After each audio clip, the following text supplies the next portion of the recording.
ជំរាបសួរនិងសូមគោរពដល់ពុកម៉ែបងប្អូនទាំងអស់គ្នាដែលចូលមកកាន់ Channel របស់ Admin ដើម្បីទស្សនាវីដេអូតម្រុយឆ្នោតយួនសម្រាប់ថ្ងៃទី16ខែ4ឆ្នាំ2025សម្រាប់វេលាម៉ោង4កន្លះនិងម៉ោង6កន្លះ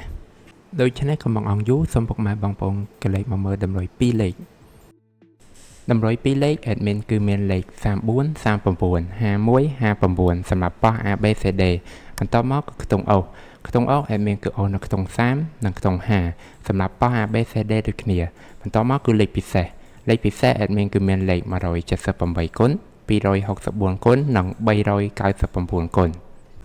ដែលលេខទាំងអស់នេះសុទ្ធសឹងតែជាលេខដែលមានសង្ឃឹមថានឹងចេញខ្ពស់សម្រាប់ថ្ងៃនេះអរគុណពុកម៉ែបងប្អូនទាំងអស់គ្នាដែលបានទស្សនាវីដេអូនេះពីដើមរហូតដល់ចប់ក៏ជូនពរពុកម៉ែបងប្អូនទាំងអស់គ្នាធ្វើការសងសំណាននៅថ្ងៃថ្មី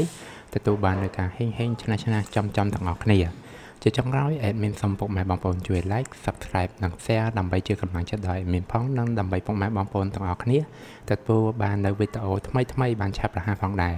ដូច្នេះ Admin សូមជម្រាបលានិងជួបគ្នានៅវីដេអូក្រោយ